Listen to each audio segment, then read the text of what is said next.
Phones on, please, and thank you.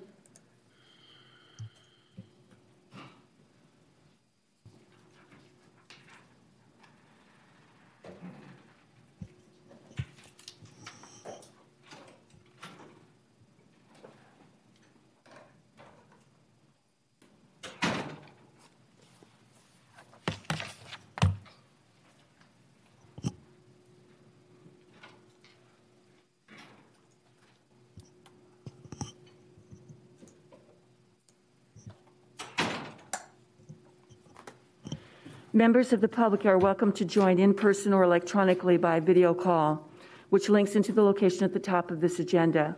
A live stream of this meeting may be viewed or listened to online at bit.ly/JOCO-meeting. For those unable to join, public comments related to items on this meeting agenda may be emailed to soups@johnsoncountyiowa.gov or relayed via telephone at 319-356-6000 for distribution to board members.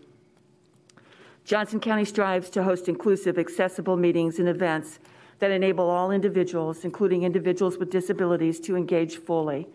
Language interpretation is available. Please advise the Board of Supervisors office at least 48 hours in advance. To request a modification, inquire about accessibility, or request language interpretation, contact the Board of Supervisors office at 319-356-6000 or email soups@johnsoncountyiowa.gov. With this read into the record, I will call this meeting to order. It is Thursday, December 9, 2021, and this is the formal meeting of the Johnson County Board of Supervisors. First item on the agenda, public comment for all matters not otherwise separately scheduled for a public hearing. 4 minutes are allotted per speaker, with 1 additional minute as an accommodation to speakers with a disability that impairs their ability to speak or to a non-English speaker requiring an interpreter. All speakers shall observe civility, decorum, and good behavior. Due to public meeting laws, the board can only listen to your issue and not engage in public discussion or take any action on an item not on the agenda.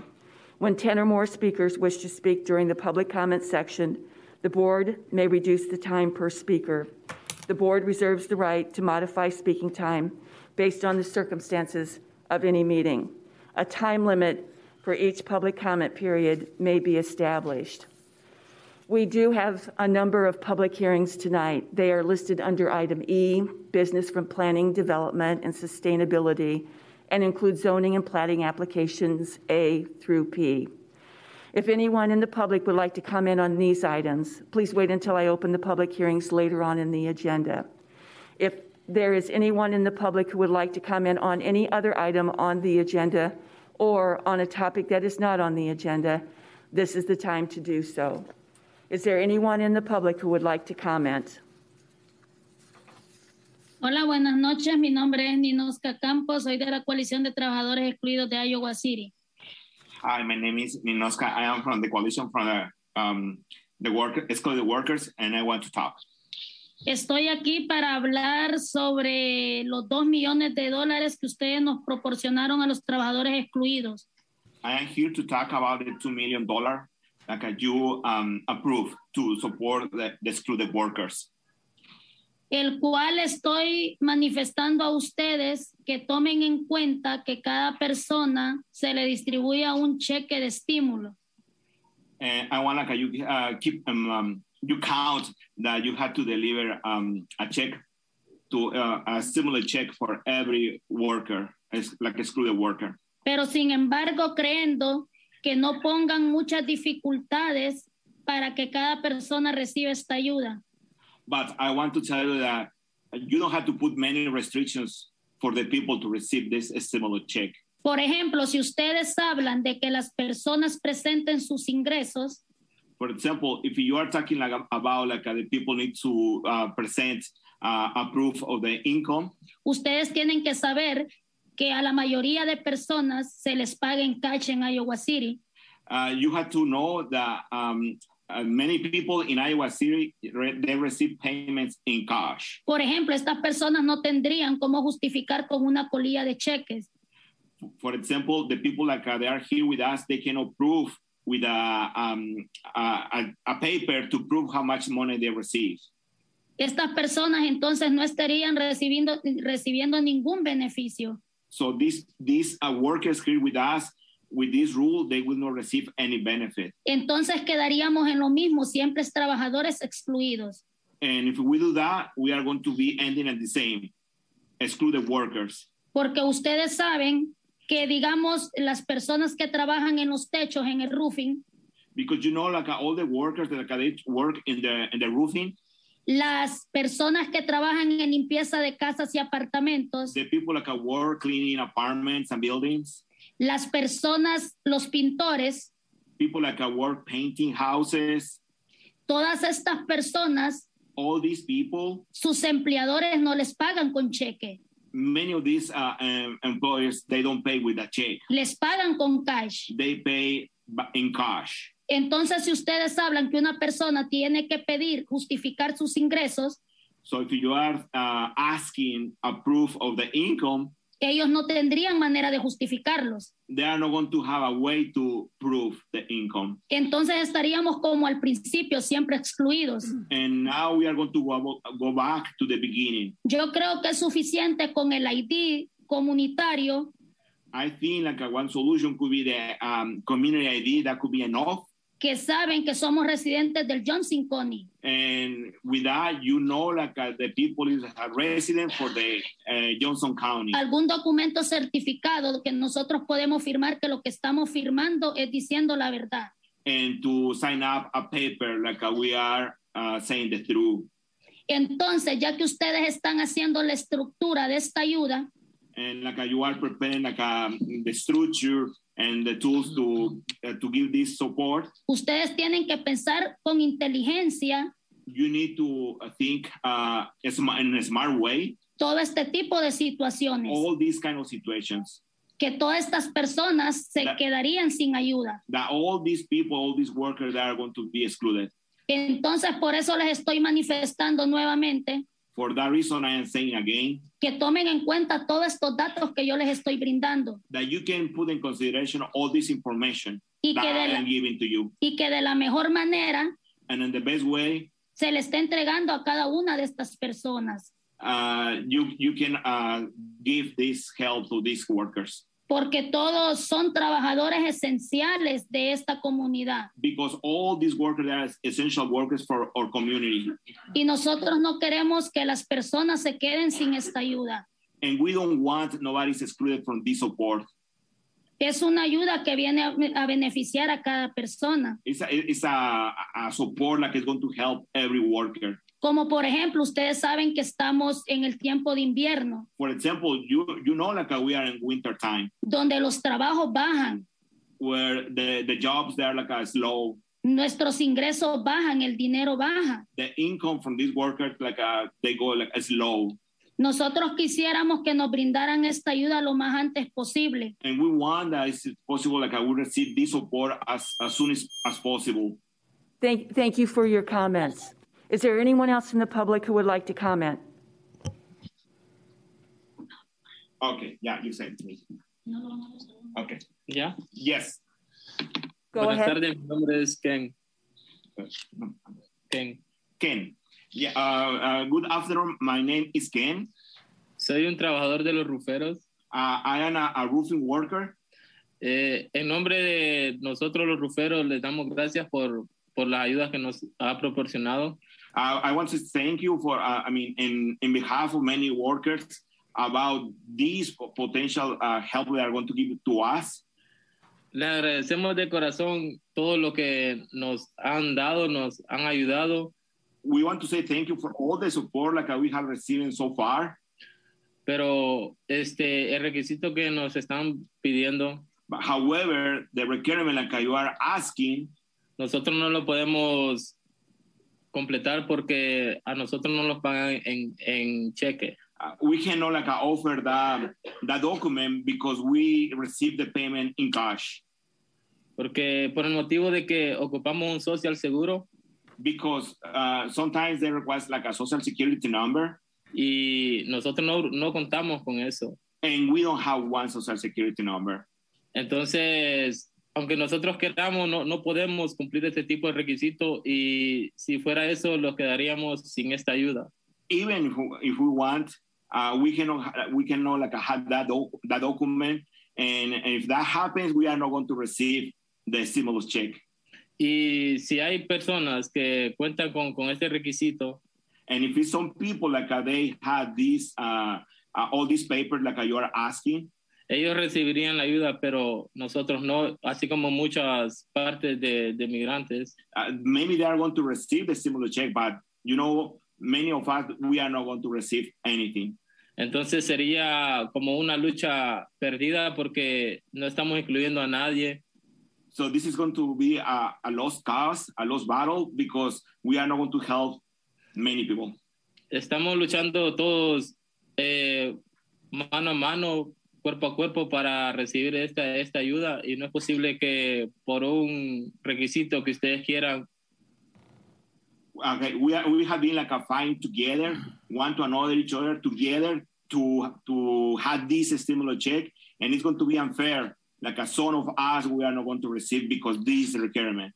Nos quedemos sin la ayuda, aunque lo lógico es cómo lo vamos a obtener si no tenemos un social seguro. Yeah, I mean, what is the logic if you are asking for a social security if you know like we don't have one? A lo mejor podría ser otro tipo de requisito. Maybe you can ask another proof, another requirement. Estamos todos movilizándolos para sacar el ID de aquí de Iowa. We are organizing our community to have the community ID. Porque eso está al alcance de nosotros. Because it's something like we can offer and we can do. Pero ya lo que están pidiendo no. But the other part is not possible for us. Yo sé que ustedes tienen en sus manos facilitar las cosas. I know like you have the way to do it, the power to do it. Y les pido de que seamos flexibles. And I want to ask like be flexible. Todos sabemos los requisitos que nosotros podemos darles. You know, and we know what we can offer as a proof. Pero no nos pidan cosas ya que nosotros no portamos papeles. But please consider like we don't have a social security number. Muchas gracias. Thank you so much. Thank you. Is there anyone else in the public who would like to comment? Yes. Go ahead. Hola, mi nombre es Rosa. Hi, my name is Rosa. Yo trabajo en una panadería. I work in a bakery. A mí no me pagan con cheques, sino me pagan con cash. They don't pay me with a check, they pay me in cash. Ahorita me estaban comentando que necesitan un talón de cheque y yo no cuento nada con eso. They are asking me like I need to prove like about my salary, but I don't have anything to prove. Si tan solo me pagaran con cheque, yo hubiera buscado ayuda en todos lados porque muchas ayudas que dan, pero lo dan con del cheque que nos ven. Yeah, if I would have like a proof about my income, for sure I was going to be in the past asking and searching for support, but I don't have anything. Por eso estamos aquí luchando con todo esto ya hace muchos meses. For that reason, we are here fighting for many months so far. Porque creemos que esto nos iban a dar solo en cash. Because we thought and we believe like you were going to have that in consideration and give support to this kind of workers like us. Yo entiendo que ustedes saben perfectamente, todos nosotros los inmigrantes no nos pagan con cheque. I assume like you know that many of the immigrants, they not always they receive a payment with a check, but in cash. Así que por favor, si nos dan el dinero, que no nos pide tantos requisitos. So please, if you can give us that stimulus check with all these requirements. Yo creo que es suficiente con el ID del comunitario. I think and I believe that the community ID is enough. Gracias. Thank you so much. Thank you. Is there anyone else in the public who would like to comment? Is there any? Go Yes, ahead. I would. Sorry, one sec. All right. Hi, my name is Dan Cobble, and I would like to talk about the issue of armored vehicles. It is no coincidence that Sheriff Brad Kunkel brought out the MRAP Tuesday morning, less than a day after he was criticized for using it by the public. According to Supervisor Green, Kunkel also used it for photo ops with the public in Lone Tree, something which I think is highly inappropriate. An armored vehicle, be it a Bearcat or an MRAP, has no place in crisis negotiations. You have the ability to not deny the sheriff an armored vehicle. Do this by rejecting his budget proposal for a Bearcat and threatening to withhold further funding if he doesn't send the MRAP back by the time you ratify his budget. Supervisor Hayden, you were extremely quiet during the budget session on Monday. It appears that since you are the swing vote regarding this issue, since Porter and Sullivan doubled down on their support for the Bearcat on Monday, you have expressed concern about gun violence, but I hope you realize that it is more effective to invest in harm reduction programs than a literal tank. As shown by the decades before the sheriff's office had a tank, armored vehicles are not needed to safely conduct police operations. Excuse me, Supervisors Porter and Hayden, I'm extremely disappointed in the ways you have conducted yourselves regarding this issue. Rod, in the time since I first spoke to this board in June regarding the MRAP, you have shown your true colors You support the MRAP and the Bearcat because as you have stated, you don't want to anger Kunkel. Roy San, on Monday, you claimed responsibility for the sheriff looking into the Bearcat and stated your strong support for it. You all have also described the Bearcat as better than the MRAP, but that's not true. The Bearcat is just as bad for numerous reasons, including its offensive capabilities, and the fact that it's supposedly less intimidating will lead to it being used much more than the MRAP. Police agencies with Bearcats regularly use special attachments such as rams to rip apart houses while conducting raids, as shown by the FBI when they recently used a Bearcat to tear the front off a home here in Iowa City. Other functions of the Bearcat include 10 gun ports and a pull mechanism, which is used to stab into the sides of houses and insert tear gas canisters. Please Google it. These functions are dangerous and will be used by the sheriff and his deputies if they have access to a Bearcat. When the Bearcat and the destruction it brings become a common sight in the South Side, when families are crying because their homes have been destroyed, when children are injured by a Bearcat battering ram crashing into their house, your neighbors will know, Roy San, that you helped bring this terror into their lives. Please do better.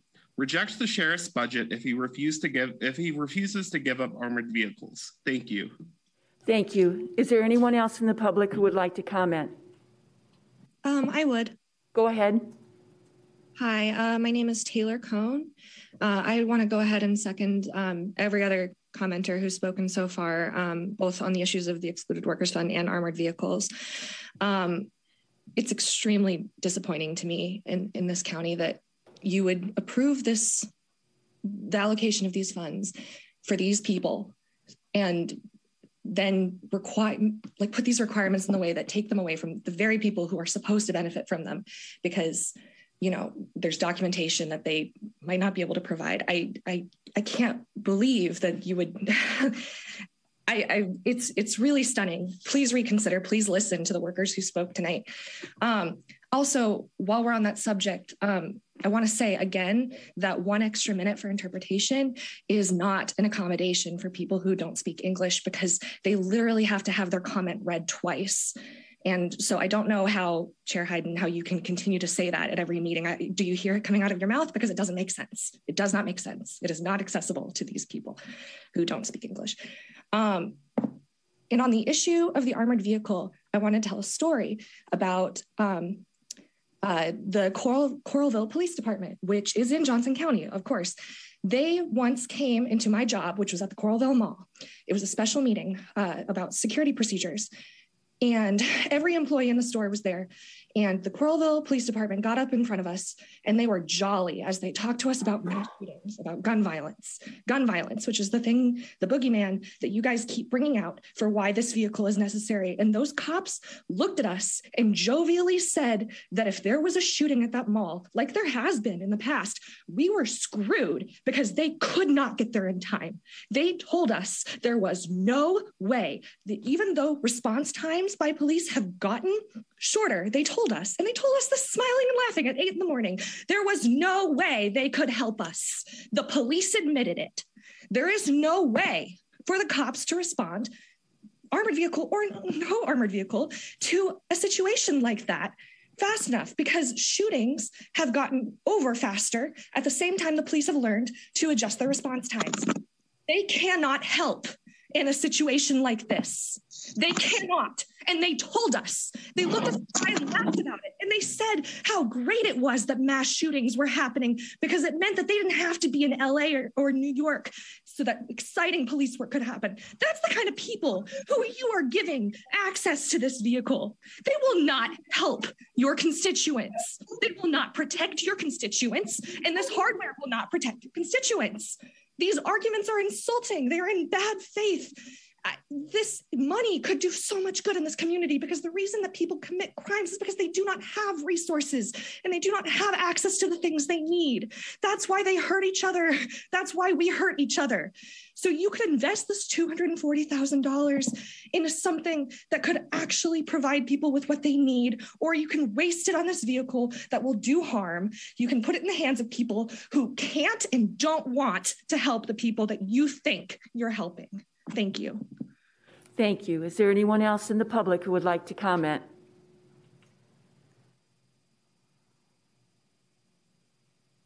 Again, is there anyone else in the public who would like to comment? I would like to. I was actually not going to comment tonight. I was just going to listen. But my name is Stephanie Hoffelt. I spoke at the work session on Monday, and that was about the purchase of the Bearcat. And I spoke out against that then, and I don't think I need to say anything more about that. But I do want to say something about the Excluded Workers Fund. And I just don't understand why this is hard. Everything that the previous speakers have said about the Bearcat is correct. And it is a scarier vehicle. I mean, I suppose Supervisor Porter gets credit for taking responsibility for that being her idea. But really, at the end of the day, like, I'm kind of questioning that because, you know, the MRAP is this great big vehicle that is kind of lumbering, doesn't get around very well. The Bearcat still looks scary, but it gets places. It's more maneuverable. It has more offensive capacity. So it's just a bad idea for Johnson County. What is a good idea for Johnson County is to take care of the people who are asking us to take care of them. And I have been, I'm one of the organizers in the Mutual Aid Collective in town. And I can't tell you, like, the number of people who are starting to ask us for help because they're running out of money and they're running out of food and Christmas is coming and they don't have anything. And you people could get them the things that they need by waiving those requirements. It's ridiculous that this day and age, a grown adult doesn't understand that people work for cash under the table. I've been working for cash under the table since I was 16 years old. And that they can't provide documentation that they lost their income due to COVID. It is ridiculous for you people to sit there and say things like that to these people. You should know better. You do know better. It's just a cop-out. Thank you. Is there anyone else in the public who would like to speak?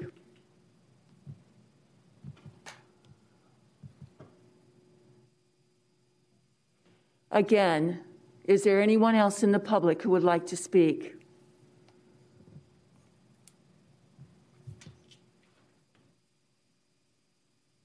Hearing none, I will move on to item C, general business. Consider the auditor's claims register for December 9, 2021.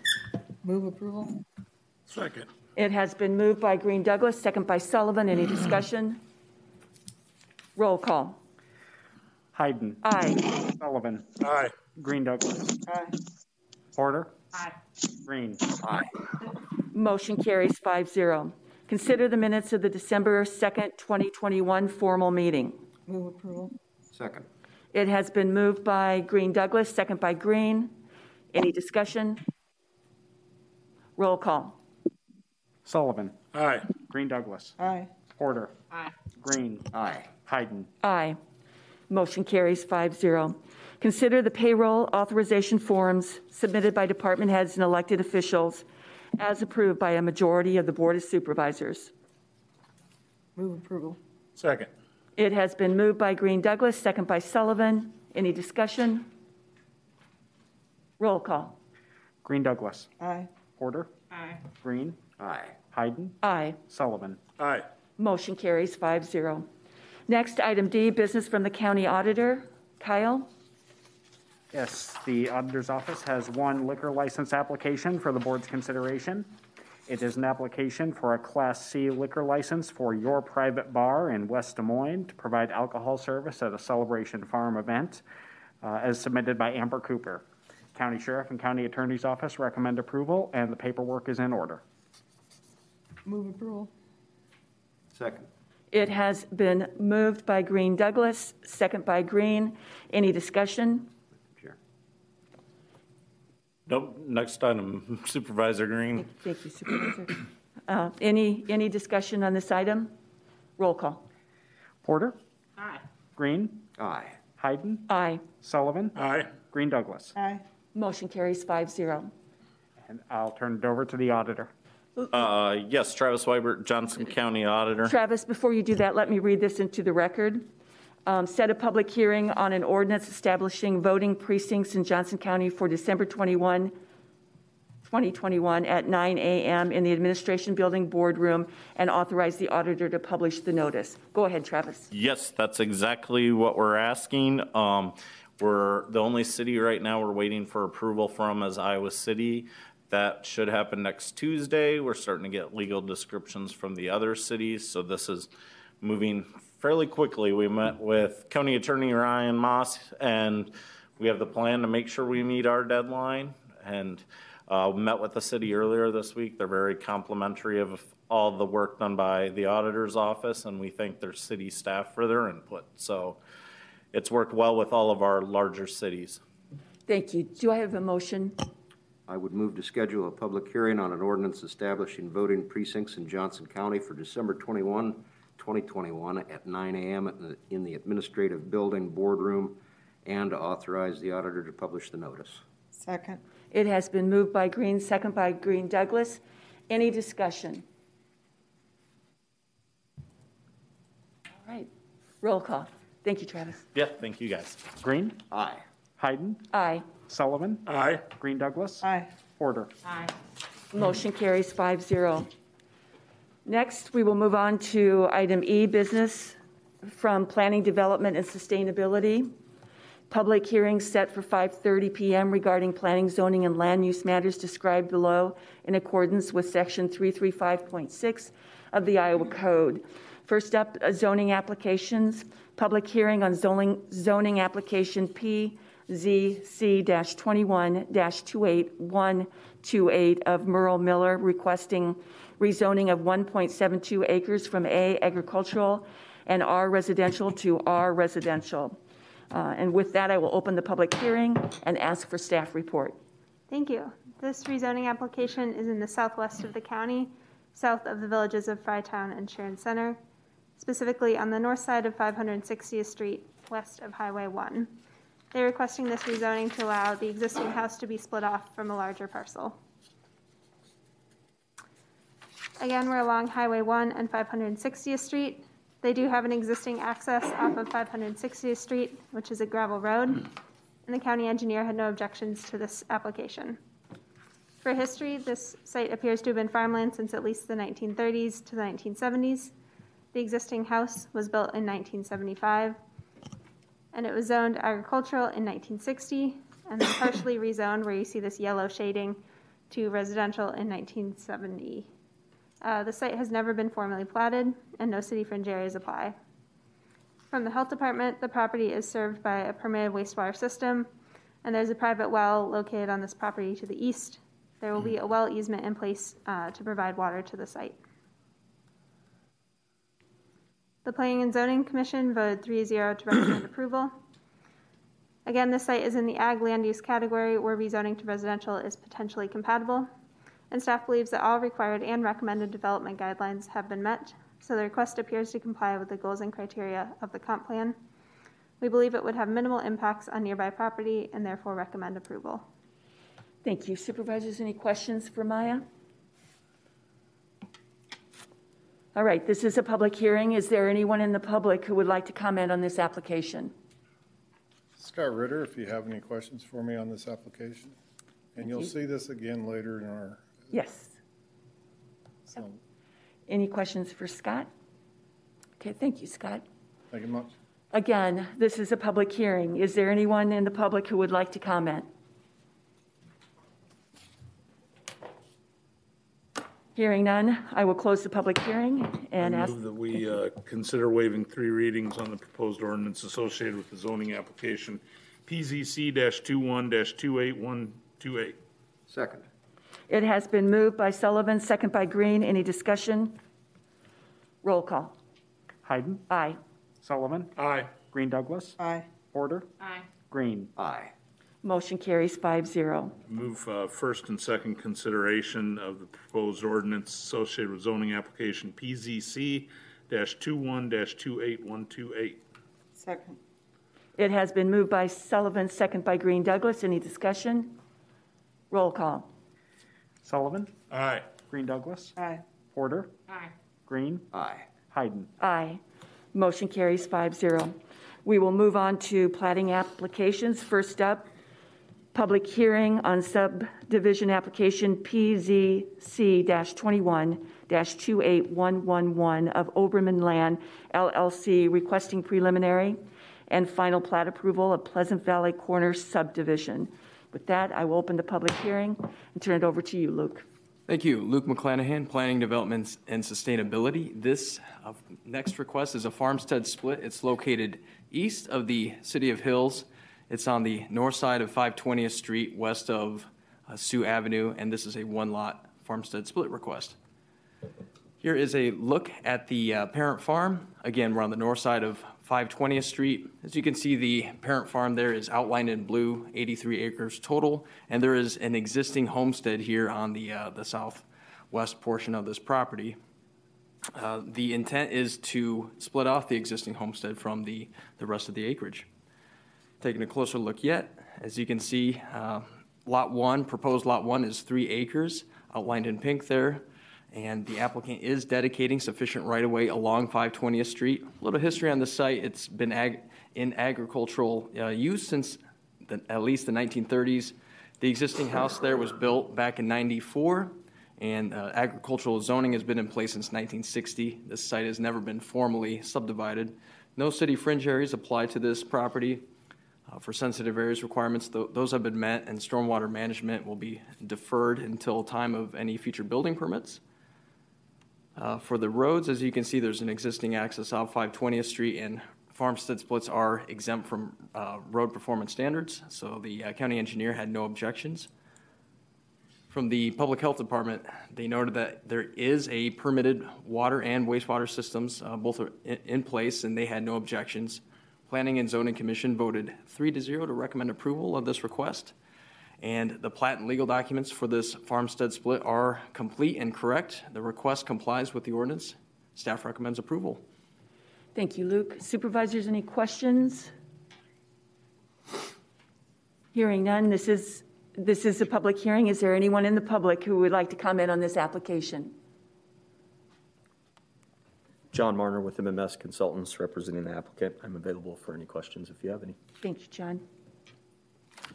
All right, hearing none. Again, this is a public hearing. Is there anyone else in the public who would like to comment on this application?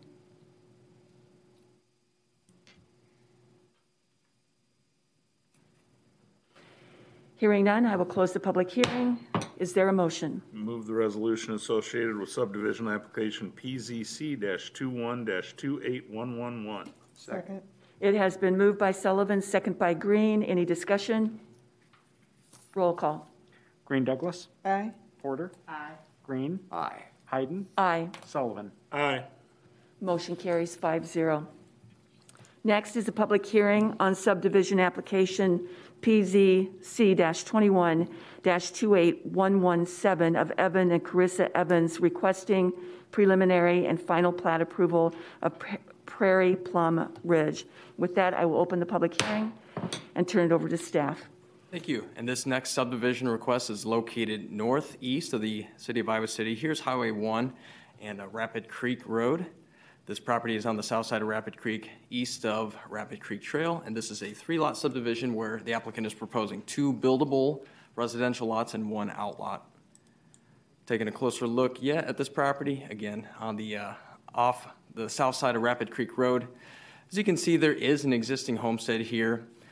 Proposed Lot 1 would separate that homestead from the rest of the acreage, approximately, or just under 2 acres there, as you can see. Lot 2 is the other buildable residential lot, also just under 2 acres, and then the rest of the property would be set aside for open space as an outlot, and that is 9 acres. The applicant is dedicating sufficient right-of-way along Rapid Creek Road, and as you can see, there's an access easement here to serve as a point of access for this outlot. History on this site, it's been farmland and open space since at least the 1930s. The existing house predates county records. This lot was subdivided as Lot 1 of Rapid Creek Acres back in 1984, and if you recall that this site was rezoned from ag to residential in June of this year. This site falls within the Iowa City fringe area. However, the city declined to review this subdivision because it proposes fewer than 3 buildable lots. Sensitive areas requirements have been met, and there is a limits of disturbance, meaning that certain restrictions are impacts are restricted to the environmental features noted on the site. Stormwater management will have to be addressed at the time of building permit. Because Rapid Creek Road is a chip seal road, we have to dive into the road performance standards and just take a quick analysis here. And the node-to-node for this particular road system is Highway 1 where it connects with Rapid Creek Road, and then Rapid Creek Road as it connects to Dingleberry Road, and then Dingleberry as it reconnects to Highway 1. But for this particular road analysis, we look at the midpoint of this road system where this subdivision is located. We first take the existing traffic count of Rapid Creek Road, so this is 770 daily trips. We have to account for the number of platted and vacant lots along this road system. So those are the parcels highlighted in red, and as you can see, that is projected to create an additional 80 additional trips if those lots are developed. And then we also have to account for the vehicle traffic that would be generated from this proposal, which is just an additional 8 trips. So when we add those 3 figures together, it's 858 projected vehicle trips per day, well under the 2,500 vehicle trip limit for chip-sealed roads, so road performance standards have been met here. From the Public Health Department, they noted that proposed Lot 1 has a permitted water and also a wastewater system. Lot 2 will just have to comply with their regulations when installing those provisions. They had no objections. Planning and Zoning voted 3-0 to recommend approval. And the plat and legal documents for this 3-lot subdivision are complete and correct, and the request complies with the ordinance. Therefore, staff recommends approval of this application. Thank you, Luke. Supervisors, any questions? So I have 2 questions just to clarify for me. The node to node goes all the way from Dingleberry all the way out to Highway 1? Yes. Okay, but we're only counting the portion on Rapid Creek? Yes, that's correct. And why? If you have to go node to node, why do you only count part of it? So it's broken out in the ordinance. This is just how it's evaluated from the road segment. The natural break or the natural flow of traffic would be these folks traveling to Highway 1 going southwest here. Right, they're not going to take the long route through Dingleberry. I mean, unless there's some good reason for that. But. And then my other question, so you said a 3-lot subdivision? Yes. So why only count 8 additional trips instead of 24? Because proposed Lot 1 is there's already a home there. There's already traffic being generated by that. It's just the one that's buildable, not... Okay. Exactly. All right, thank you. Supervisors, any additional questions? All right. This is a public hearing. Is there anyone in the public who would like to comment on this application? John Marner again, representing the applicant. If you have any questions, I'm available. Thank you, John. Is there anyone else in the public who would like to comment? Hearing none, I will close the public hearing. Is there a motion? I would move approval of the resolution associated with subdivision application PZC-21-28117, approving the preliminary and final plat and subdividers agreement of Prairie, Plum Ridge, Johnson County, Iowa. Second. It has been moved by Green, second by Green Douglas. Any further discussion? Roll call. Porter? Aye. Green? Aye. Hayden? Aye. Sullivan? Aye. Green Douglas? Aye. Motion carries 5-0. Next is a public hearing on subdivision application PZC-21-28054 of AV Investments LLC requesting preliminary plat approval of 965 corridor commercial subdivision. I will open the public hearing. Thank you. And this next subdivision is located southeast of the city of Swisher. Here's 965. It's on the west side of 965, west of its intersection with 140th Street here. And this request is for a five-lot commercial subdivision. Taking a closer look at the overall area, a couple of reference points here I'd like to point out is Cedar Ridge Winery, and then to the north is RTL Equipment, and then there's some commercial condominiums going in, being built. And this property is located in between those sites. As you can see, this site is near other intense commercial and industrial uses. Also, it's located about a half mile from the city limits of Swisher. We're going to take a closer look yet at this site. The applicant has received approval for the new access here off 965, and the 5 lots would be served by a single frontage road. The 5 lots are vary in size anywhere from about 1.5 acres to 2.5 acres. One more note about the frontage road Enterprise Court here. It does provide potential extension to the adjacent properties to the north and south, and also there's sufficient egress of the property with the hammerhead turnarounds. 2 stormwater basins would serve this site on the western portion of the property, as you can see, and also there is a wetland and stream or buffers that run through this property, and accordingly impacts to this area are restricted. They did have to impact this a little bit in order to get this road or be able to build the road in the future. History on this site, it's been farmland since at least the 1930s. It was rezoned from ag to highway commercial in 1970, and it was platted as Lot 3 of S&K Subdivision Part 2 in 2018. As mentioned, the applicant did receive a permit for the new access off 965. No additional right-of-way is needed along 965. For sensitive areas, I mentioned that there's the stream corridor and the wetland buffer there. And stormwater management, again, will be served by those 2 new basins, and the stormwater plans have been approved by planning staff. From the Public Health Department, the applicant will need to work with them when installing water and wastewater provisions. They had no objections here. City of Swisher recommended approval of this request. Planning and Zoning, they recommended approval as well. And again, this is a 5-lot commercial subdivision. The plat is complete, and as a prelim plat, they'll have to install all the shared infrastructure prior to final platting. But the request complies with the ordinance, and staff recommends approval of this application. Thank you, Luke. Supervisors, any questions, comments? All right. This is a public hearing. Is there anyone in the public who would like to comment on this application? Again, this is a public hearing. Is there anyone in the public who would like to comment? Hearing none, I will close the public hearing. Move the resolution associated with subdivision application PZC-21-28054. Second. It has been moved by Sullivan, second by Green Douglas. Any discussion? Roll call. Green? Aye. Hayden? Aye. Sullivan? Aye. Green Douglas? Aye. Porter? Aye. Motion carries 5-0.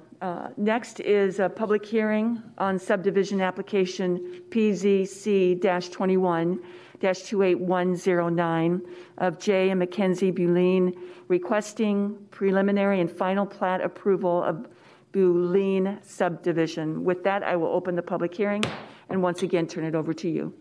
Thank Thank you. Again, this is Maya Simon, PDS.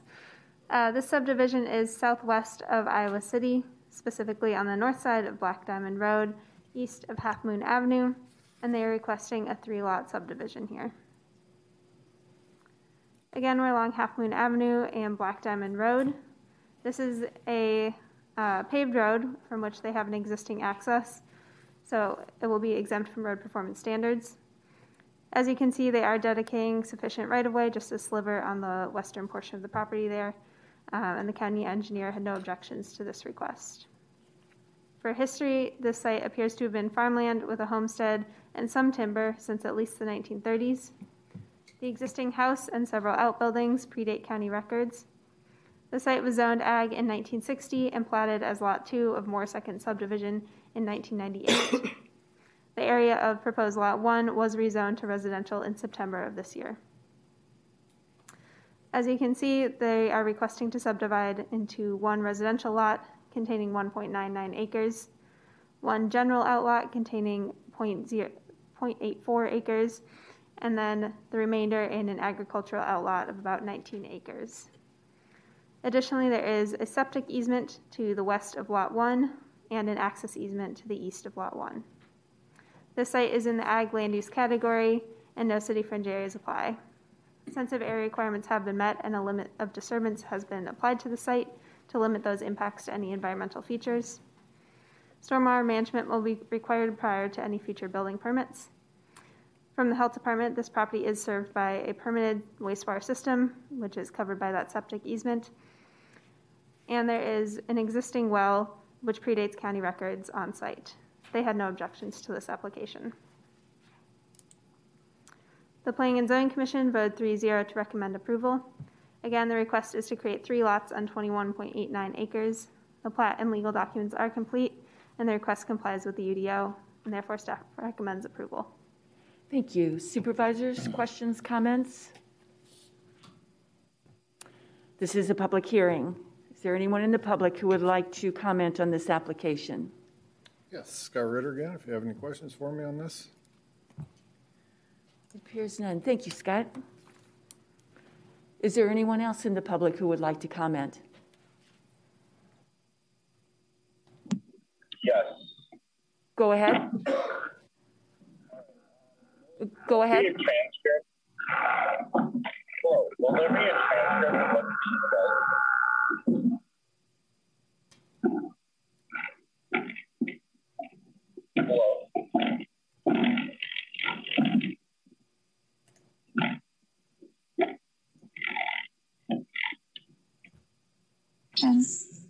Hello, can y'all hear me? Yes, now we can. Okay, sorry. Will there be a transcript of what's being said here provided by the county on this matter? A full transcript, like for putting on the website, just a couple days at most after this, if it takes that long, like all this matter on this agenda item and all other agenda items for that matter, but specifically to this one, since that's what the public comment is supposed to be about. So will there be a full transcript of this by the county put out in a couple of days? Kyle can answer that, but verbatim transcripts are not prepared by this office. When will they be? Traditionally, the auditor's office prepares formal meeting minutes and sends them for publication 1 week after. Those comply with Iowa code. Is that verbatim full transcripts? Iowa code does not require verbatim. I honestly don't give a shit what I don't give a shit what Iowa code says. Is it, if it's not full verbatim transcript, it's not accessible, and you cannot call these public hearings until it is fully accessible like that. Do you have specific comments on this specific application? Specifically on this application, will all the words spoken about this be at this so-called public hearing be able to be verbatimly read? Well, sorry, Madam Go ahead. Chair. Go ahead. Well, first of all, did we get your name so we know who we're talking with? Is it not on Zoom? I'm not seeing it on the screen. We just need to have it for our records. My name is Noah. Okay. Well, Noah, this is the county auditor. I mean, we kind of told you what our process is. We're following the code. If you're looking at that's not accessible. Just as the code says it does not make it accessible. Mr. You know how it got. Mr. Peterson, we can talk about this at some other time. It's not appropriate to talk about it now. We do have an application it is. Absolutely. before us. Is absolutely appropriate because you're not currently being accessible. Accessible until you're accessible all the time is appropriate to talk about. Noah, if you want to talk to the auditor's office tomorrow, myself, we'll be happy to go over this. All right. Is there anyone else in the public who wants to speak specifically to this application? Hearing none, I will close the public hearing and ask for a motion. I move the resolution associated with subdivision application PZC-21-28109. Second. It has been moved by Sullivan, second by Green. Any additional discussion? Roll call. Hayden? Aye. Sullivan? Aye. Green Douglas? Aye. Porter? Aye. Green? Aye. Motion carries 5-0. Next up, public hearing on subdivision application PZC-21-28112 of Andrew Ahrens requesting preliminary plat approval of Oak Meadow. Good evening. And I will open the public hearing. Thank you. And turn it over to you. Thanks. My name is Nate Mueller. I'm the Assistant Director for Planning, Development, Sustainability. Thank you, Madam Chair. This request, as noted, is a preliminary plat request for a subdivision that is located on the south side of Highway 382 Northeast, approximately a mile west of the city of Solon in north central Johnson County.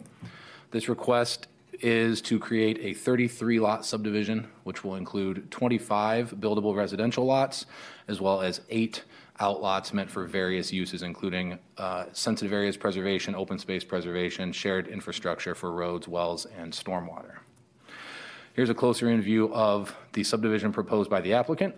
You can see that the property is kind of a tale of two setups here in terms of the natural state. The western half is currently a horse facility and includes boarding and riding stable areas, and the eastern half is very heavily wooded and also includes almost all of the sensitive areas that we identify within our ordinance. I believe there's 7 or 8 of the 9 listed sensitive areas on that side. And as you can see, the applicant has worked really hard in close concert with guidance from PDS on developing a relatively smart cluster design where they cluster 24 of the 25 buildable lots on that western portion where it's open and you're going to have minimal impacts. There is one lot on the eastern portion, and that actually utilizes a natural opening in the trees and an area that does have some historic disturbance. There is an old well back there that's going to be capped, and in talking to the applicant, there may have also been a summer cabin or some sort of seasonal home back in there back in the 50s and 60s before the timber cover really grew in. So as I mentioned, there are 25 buildable residential lots shown in the subdivision. They range anywhere from just under 1 acre up to 1.99 acres. The lots that are under an acre are those ones that utilize those shared outlots for the septic infrastructure, and that's based on the density requirements from the health department. We'll talk about that a little more in just a second. The 8 outlots, as mentioned, cover areas for stormwater management, the private roads, those shared septic areas, and then also outlot A, which is for preservation, and that's the majority of that eastern half of the property. This outlot is approximately 25 acres and includes all of the highly sensitive features that were mentioned on the site. This property was rezoned from agricultural to residential in September of this year, and it was also subject to several conditions as part of that rezoning request. The first of which was it had to substantially conform with the concept attached to that rezoning, which this does. Only one buildable lot was allowed to be built in the eastern portion, which this complies with, and no new residential accesses were allowed to be taken off of Polk Avenue, which is shown on the eastern portion of the screen here. And you can see all of the proposed accesses are to the north-northwest off of Highway 382. So staff feels that this subdivision request does comply with that conditional zoning as approved by, and agreed to by the board. The 2 accesses off Highway 382 Northeast, the western access you can see accesses right at the roundabout, and the eastern access is approximately 1,000 feet to the east. That at the request of the county engineer and the Cooperation of the applicant is going to be a restricted access. It's going to be restricted for emergency vehicles only, so all traditional turning movements will go through the roundabout, and that's preferred by the county engineer for the safety of those traffic turning movements, both traffic crossing other oncoming vehicular traffic and also for interaction with the trail that runs on the south side of 382 there. The proposal would be to have some sort of physical obstruction at that eastern entrance, be it a chain, a gate, or a cable that would be able to be passed by emergency vehicles. So either there's a lockbox where they can get in, or it's what's commonly referred to as a bump gate where a vehicle of a certain size can actually kind of nudge it open and get through in the event they need to access quickly. Rod, did you have something you want to add? Yeah, just Nate, also worth mentioning probably that there's no access, or there's neither access off Polk nor Country Place, correct? Correct. Yep. Country Place Lane, shown on the south side of the subdivision here, is a previously platted private road, so there is no legal right for these new roads to tap into that without the express approval of that existing subdivision and HOA. And to my knowledge, the applicant explored that option, and it was not supported by those neighbors. So that's a great point, Rod. Typically, we don't prefer to see these dead-end cul-de-sacs, but given the environmental features to the east, the existing development to the south and the west, they were a little bit restricted in what they could do for that internal road connectivity. Thank you. Stormwater, this plan has been reviewed and approved by our soil and water conservation coordinator. You can see there are several stormwater basins kind of ringing around the property here. There's a lot of different drainages that cut a lot of different directions, so there was a lot of work to review there. Casey did a fantastic job. As mentioned, the sensitive areas include woodland and savanna remnant, class 1, 2, and 3 wetlands. This is one of the first class 1 wetlands we've seen in the 5 years that I've been here, so it's nice to see those pop up and then also know that they're being put in perpetual preservation through this preservation outlot. Worth noting that as a preservation outlot, it not only designates this as an area that's not developable within the context of the subdivision, it also applies some protections from within our ordinance in terms of what kind of impacts can be done, even not building related. So things with clearing, grading, groundwork. And in addition to those restrictions, which will be codified with the legal documents, there is also a requirement for a sensitive areas preservation and improvement plan, where the developer will specifically have to spell out a plan to go in and maintain and improve those sensitive areas, and then also have some ongoing monitoring and reporting that comes with that. And that all comes in at the final plat stage where those legal documents are reviewed and approved by the county. This property is located, as noted, within 2 miles of the city of Solon. It is located in the FA3, which is the North Corridor Planning Area. Within the fringe area agreement, it is clear that in the FA3, the city has the ability to comment and comment only on rezonings and subdivisions, and the final decision authority does lie with the Board of Supervisors. The FA3 development standards indicate that residential uses which preserve the natural resources and character of the area are preferred, and annexation of this area is highly unlikely, and subdivisions will be reviewed by the county. That being said, the city of Solon did take this application to their city council to provide some comments. The city council voted to recommend approval subject to several conditions, which were included requiring a developer's agreement and a water test of the well before it is final platted. The Board of Supervisors passing a moratorium on development in the entire 2-mile fringe area of Solon, and also county staff expediting review of the working fringe area draft that's going back and forth between the city and the county. It's worth noting that these conditions of approval are dependent on the board and or county staff action. This is highly atypical. Usually those conditions are something that is in the control of the applicant to get done usually before approval, or something that they have the ability to execute. Staff has had no indication from the board that you intend to enact a moratorium on development in the northeast part of the county. And the board and commission already viewed, and the board should view this as though the city has not recommended approval of this request. Mentioned a little bit about health department with water and septic here. The applicant does propose a public water supply, which will be DNR regulated. They do have to test that well within 30 days of drilling, so they will have to drill the well and complete the water test before any platting can be done and new homes can be hooked up and utilize that water. The wastewater is going to be a mix of individual and shared wastewater systems. We mentioned those infrastructure outlots, and those will all be under local public health control, and public health has no objections to this application. I mentioned a little bit about the accesses. The county engineer requested several plat changes related to the proposed eastern access. Originally, that was going to be a traditional in-out entrance for all traffic, and then in working with the county engineer and the applicant, they restricted that access on the eastern side to emergency access only. Secondary Roads has no objections. They have already approved the access permits for both of the new proposed private road accesses. P&Z Commission voted 3-0 with Commissioner Hazen absent to recommend approval of this application at their November meeting. So in conclusion, staff believes that this subdivision design represents a good mix of conscientious residential use and environmental preservation, which fits well with the surrounding historic development patterns and the character of this area. As mentioned, it clusters 24 out of 25 buildable lots on approximately 34 acres, which is just over half of the 65 total.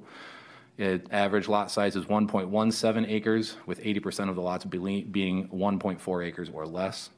85 to 90% of the on-site sensitive areas will be preserved in perpetuity through outlots and open space, and access to the existing paved road near metro centers and outside of designated city growth areas is consistent with where we want to see growth in our comprehensive plan. Staff feels the plat complies with the UDO, the current fringe area agreement with Solon, as well as the conditions of the conditional zoning agreement on the property, and we recommend approval of PZC 2128112. Thanks, Nate, for that report. Supervisors, I'll open up for questions, comments.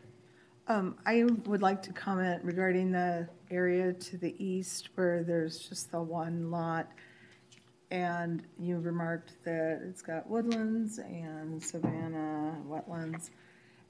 And I just wanted to reiterate that making that a preservation outlot does preserve those sensitive areas, something that would not be the case if there had been let's say if it had been annexed or built in a different way. So this is really a very wonderful thing to have that many acres preserved with those sensitive areas. This did come up in a conservation board meeting. There was some concern expressed, and fortunately, I was able to alleviate some of those concerns by letting them know that it was a preservation outlot, and so it's really neat. And then I just also wanted to remark that when I went out there with you on the site visit, that access into that eastern part already had some tree damage due to the derecho, and it was the logical place to go into that area with minimal impact to the trees as well. So I think that it was a well-designed concept. Thank you. Supervisors, any additional questions, comments? All right, this is a public hearing. Is there anyone in the public who would like to comment on this application? John Marner, again representing the applicant. I'd just like to take a quick moment to thank staff and the supervisors. I know this project has been in the works for a little while, and there's been a lot of coordination and efforts by the supervisors and by staff to work with the city of Solon through some of the issues. I appreciate the comments by Supervisor Green Douglas. We did make an effort to preserve as much of the sensitive areas, those sensitive features. I mentioned, I think it was 7 of 9. There's quite a few of those sensitive areas defined that exist on this site, so we made an effort to preserve as many of them as possible. And as far as the access with the county engineer, we recognize those requests and we'll strive to work with them during the construction plan process to make sure it's something that they're comfortable with going forward. Thank you, John. Again, this is a public hearing. Is there anyone in the public who would like to comment? Josh Hitler with Concise Earth, representing the owner, applicant, and developer. We want to specifically thank county staff as well as the Board of Supervisors for your support. We recognize this has not been the path of least resistance. It's been a little bit of a rocky road, and we want to expressly say thank you, and we appreciate your diligence. Thank you, Josh. One more time. Is there anyone else in the public who would like to comment? Yes. Go ahead. Hello, yes. This really is public comment about this item because this is about if this item will actually be accessible to public, to all public members to hear what y'all are saying, what's been said before me, and what's going to be said after me. If that's going to be people actually going to be able to read that or not. about this item. All right. Do you have specific comments to this application? Any other conversation about access to public records can be directed to the auditor's office or the Board of Supervisors tomorrow Well, morning. you're just going to tell me he's following Iowa code, not actually going to make me And with successful. that, I will close the public hearing. Madam Chair, there may be other folks wishing to speak besides this person. I would suggest that if a person is being either uncivil, repetitive, duplicative, or not germane, then you rule them out of order and move to the next speaker who may wish to speak during the public hearing. Thank you, Assistant County Attorney. I have closed the public hearing. Is that a problem?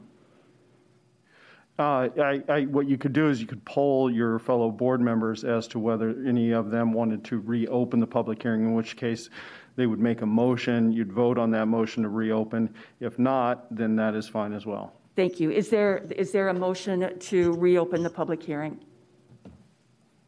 Can we just ask if anybody sitting here wants it? I don't get a sense. I would like to speak. Go ahead. Oh, no. The public hearing is not open right now. Is there a motion to reopen the public hearing? I'll make that motion. Second.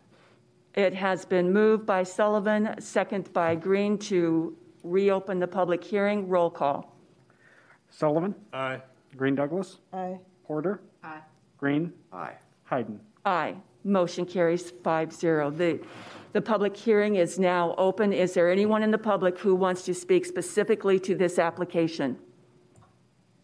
Hi, my name is Dan Cobble, and I would just like to say that the topicality of discussing accessibility issues with transcription is established by the fact that if someone is interested in this issue and wants to access it through a transcript or needs a transcript, then they would need it. I mean, the topicality is clearly established by that. I think it's out of order to rule people bringing this up as out of order. You could theoretically do this for every Zoom meeting, or it's not every Zoom meeting, but every public comment. But I think it would be good if Auditor Weipart, if he's still there, came to the mic and was like, yo, we are going to establish verbatim transcription, because I've been watching this meeting and seeing live transcription in front of me.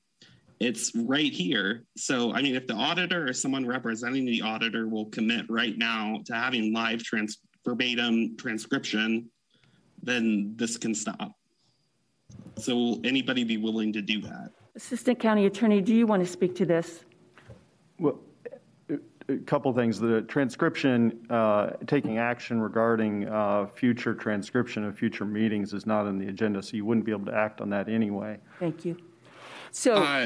The auditor just came to the mic a few moments ago. I mean, can he not do that right now? Mr. Cobble, this is my meeting. The auditor is not your meeting. In this is the people's boardroom. Do you have comments to this specific application? Any other? Chairperson. It's not just a meeting. Don't say stupid shit like that. All right, we're going to take a 3-minute recess. You just 3-minute recess.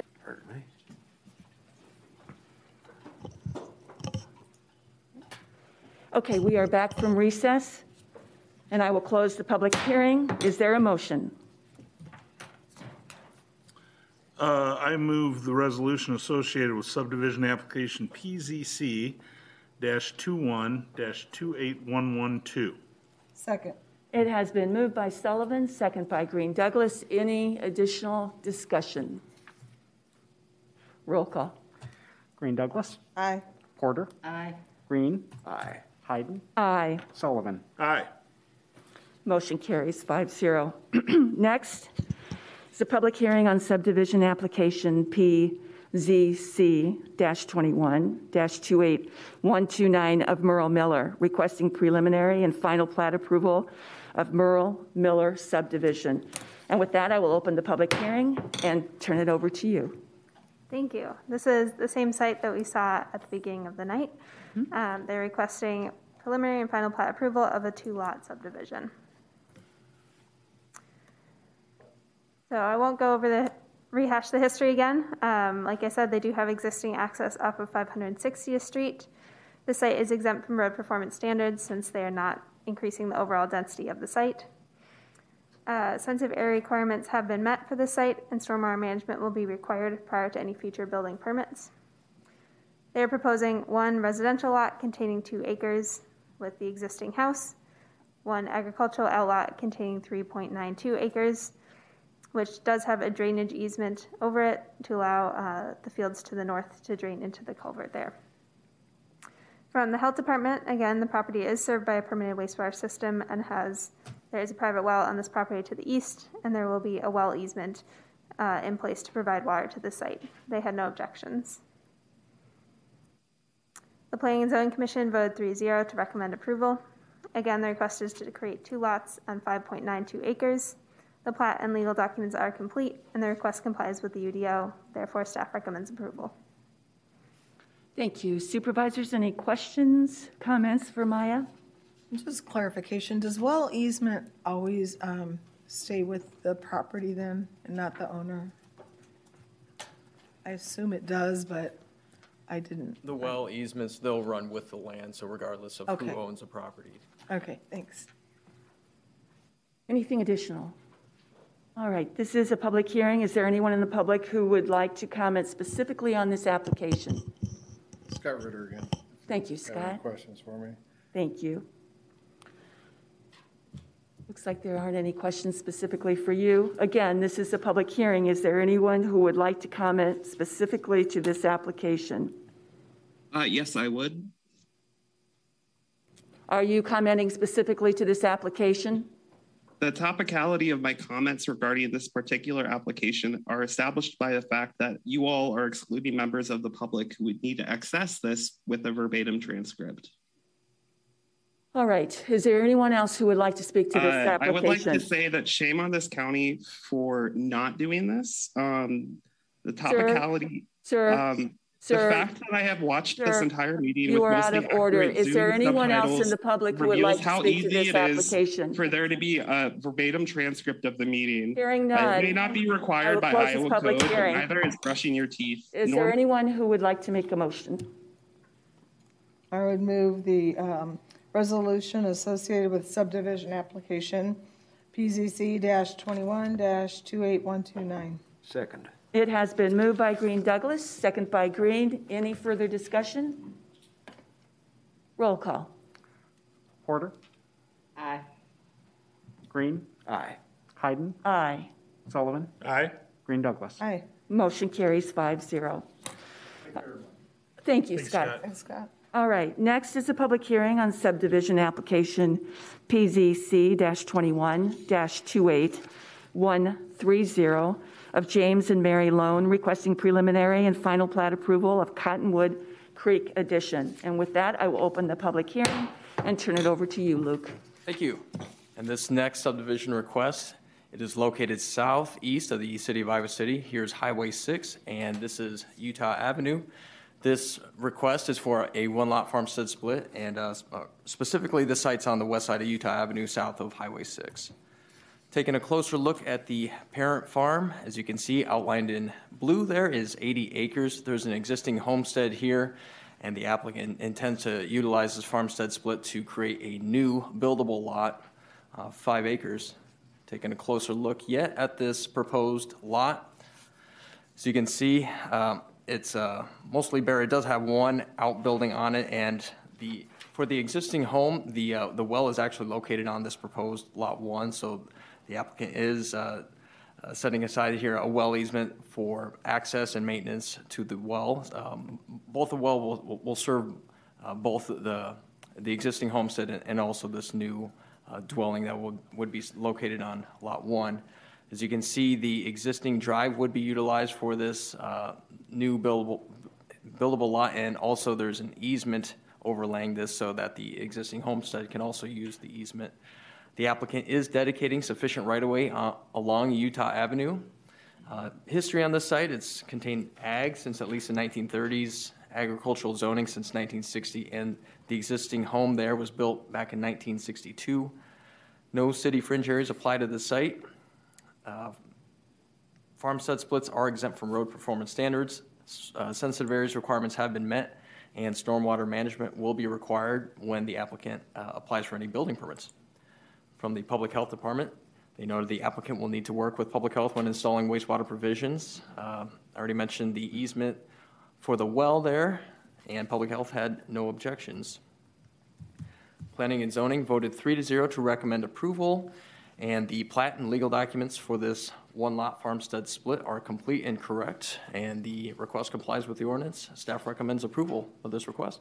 Thank you, Luke. Supervisors, any questions, comments for Luke? Well, Luke points out that farmstead splits are exempt from road performance standards, and also with Utah being a paved road, this section of Utah is kind of squirrely with the S-curve just to the north of the property, so I'm glad to see that this plan is going to continue using the single driveway without adding an additional egress point further north near the S-curve. Thank you. Supervisors, anything further for Luke? Hearing none, this is a public hearing. Is there anyone in the public who would like to comment specifically on this application? Thank you. John Marner, again, available for any questions if the supervisors have any. Thank you, John. Okay, hearing none. Again, this is a public hearing. Is there anyone in the public who would like to speak specifically to this application? Yes, I would. Are you going to speak specifically to this application? The topicality of my comments regarding this particular agenda matter is established by the fact that these proceedings You're out of order. You're not speaking specifically to this application. Is there anyone else in the public who would like to speak? Is there anyone else in the public who would like to speak specifically to this application? Hearing none, I will close the public hearing and ask for a motion. I would move approval of the resolution associated with subdivision application PZC-21-28130, approving the preliminary and final plat and subdividers agreement of Cottonwood Creek Addition, Johnson County, Iowa. It has been moved by Greens, second by Sullivan. Any discussion? Roll call. Green. Aye. Hayden. Aye. Sullivan. Aye. Green Douglas. Aye. Porter. Motion carries 5-0.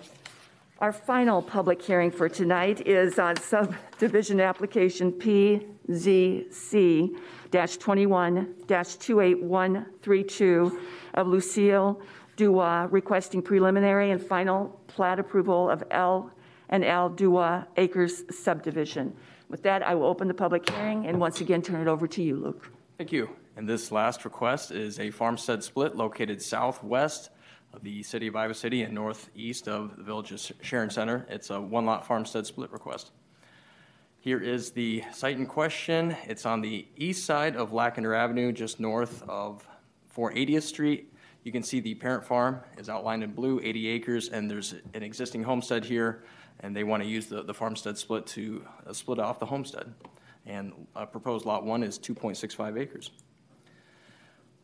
History on this site: the parent farm has been in ag production since at least the 1930s, ag zoning since 1960. Existing house there was built back in 2008. No city fringe areas apply. For roads, they'll continue to utilize this access off Lackender. Because it is a farmstead split, it's exempt from road performance standards. Sensitive areas requirements have been met. Stormwater management will be required with any building permits. From the Public Health Department, they noted that the property contains an existing permitted wastewater system. There is an existing private well on the site that predates county records. Public Health had no objections. Planning and Zoning Commission voted 3-0 to recommend approval, and the plat and legal documents for this farmstead split are complete, and it complies with the ordinance. Staff recommends approval of this application. Thanks, Luke. Supervisors, any questions, comments? This is a public hearing. Is there anyone in the public who would like to specifically speak to this application? Yes, I would. We have someone at the podium. Okay. John Marner, again, available for any questions if the supervisors have any. Thank you, John. Hearing none, is there anyone in the public who would specifically like to speak to this application? Yes, I would. Go ahead. This is Dan Cobble. I would like to speak for verbatim transcripts. The topicality of my comments regarding this particular agenda This is a public hearing. These proceedings are inaccessible This is a to the public hearing because you all are for this application. You are out of order. I will close the public hearing. Is there a motion? Move to approve the resolution associated with subdivision application PZC-21-28132. Second. It has been moved by Green Douglas, second by Sullivan. Any additional discussion? Roll call. Hayden. Aye. Sullivan. Aye. Green Douglas. Aye. Porter. Aye. Green. Aye. Motion carries 5-0. Thank you. Thank you, John. Thank you. Next on the agenda, ordinance amendments. Second consideration of an ordinance to adopt by reference and provide amendments to the 2021 International Building Code, including Appendix K, administrative provisions, and the 2021 International Residential Code, including Appendix F, radon control methods, and Appendix J, existing buildings and structures, as adopted by the International Code Council, and also the Iowa State Electrical Code, the Iowa State Mechanical Code, and the Iowa State Plumbing Code. Nate. I am just available for questions. Board held and closed public hearing last week along with first consideration. This is just second consideration, moving through the process towards a hopeful effective date of January 1st for these updated building codes. Thank you. I'll move second consideration of the ordinance. Second. It has been moved by Sullivan, second by Green. Any discussion? Roll call. Sullivan. Aye. Green Douglas. Aye. Porter. Aye. Green. Aye. Hayden. Aye. Motion carries 5-0. We will move on to item F, Office and Department Business, Board of Supervisors. Thanks, everyone. Thank you. Consider resolution to accept the lowest responsive and responsible bid and award a contract to Brian Miller Excavating in the amount of $399,779 for the Clear Creek Watershed Improvement Project Bid Package 6, and authorize chairperson to sign said contract. Move approval. Second. It has been moved by Green Douglas, second by Green. Any discussion? Roll call. Green Douglas. Aye. Porter. Aye. Green. Aye. Hayden. Aye. Sullivan. Aye. Motion carries 5-0. Consider resolution establishing speed limit on F46 American Legion Road Southeast. I would move approval of the proposed resolution adopting speed limit on County Road F46, also known as American Legion Road Southeast. Second. It has been moved by Green, second by Sullivan. Any discussion? Roll call. Porter. Aye. Green. Aye. Hayden. Aye. Sullivan. Aye. Green Douglas. Aye. Motion carries 5-0. Consider general assistance burial and cremation guidelines. Move approval. Second.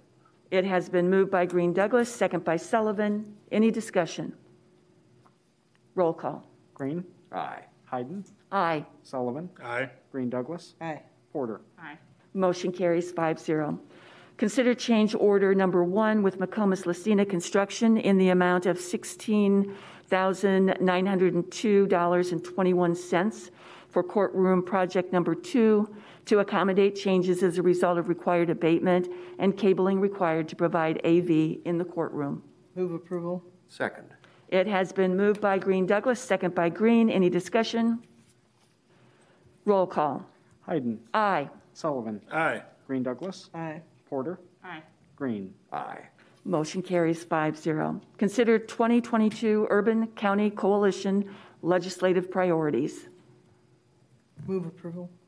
Second. It has been moved by Green Douglas, second by Sullivan. Any discussion? Roll call. Sullivan.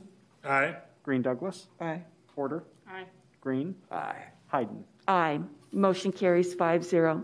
Consider resolution approving and authorizing a loan agreement and providing for the issuance of $12,083,300 taxable general obligation county purpose bond series 2021A.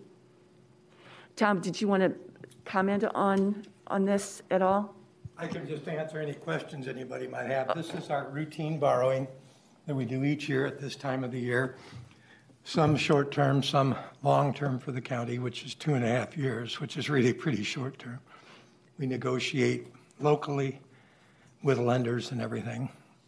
And we put it together for this year. The large majority of it will come due in April, so that will be taken care of and paid off in April. And then the balance, the $9,600,000, is spread out over 2.5 years. But each year, we continue to reduce our debt level here in Johnson County based on how we go about this. So it's pretty standard to what we've done each year, and just it's split up into short-term and long-term, some taxable, some non-taxable, and we negotiate rates locally and don't have to go into the open market for our bonds.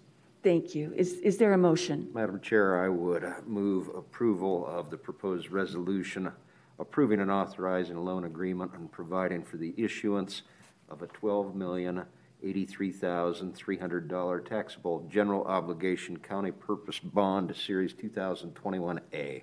Second. It has been moved by Green, second by Green Douglas. Any additional discussion? Thank you for your work. Yeah. Roll call. Green Douglas. Aye. Porter. Aye. Green. Aye.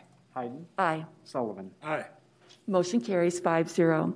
Consider resolution approving and authorizing a loan agreement and providing for the issuance of a $9,600,000 general obligation county purpose bond, Series 2021B. Move the resolution. Second. It has been moved by Sullivan, second by Green. Any discussion? Douglas. Green Douglas, sorry. No, We spoke concurrently. I'm sorry, I didn't hear you. I apologize. It has been moved by Sullivan, second by Green. Thank you for the clarification. Any additional discussion? Roll call. Porter. Aye. Green. Aye. Hayden. Aye. Sullivan. Aye. Green Douglas. Aye. Motion carries 5-0. Thank you, Tom. Thanks for being here. Next, Board of Supervisors reports. Supervisor Sullivan. No report this evening. Thank you. Supervisor Green. No report, thank you. Supervisor Porter. No report. Supervisor Green Douglas.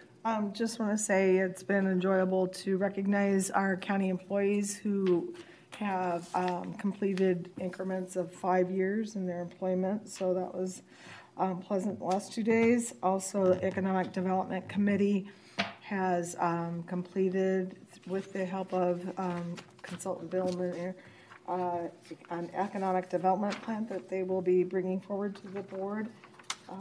And that's all. Thank you. Thank you. And I just have one thing. I just want to inform the public that the Johnson County Task Force on Aging is hosting a seniors issues forum, and state representatives and senators will be there. It is Monday, December 13, from 2 to 3:30 p.m. It is via Zoom. And for more information on that, you can go to www.heritageaaa.org or call 800-332-5934, and you can get additional information. But this is Monday, December 13th, from 2 to 3:30 p.m. And with that, we have come to the end of the agenda. Thank you, supervisors. We are adjourned. Oh, that's okay. John, I didn't hear you. No, it's all right. Okay. Sometimes when we say it at the same time, I'll hear, and I didn't that time, so I. Lisa, I'm not concerned about it. These sorts of things happen. Yeah, it does. Well, and usually I hear it, and it's just like, but I didn't hear it, so I thought she was calling me. Them's fighting words. Have a good evening. Used to be my neighbor. I just don't want to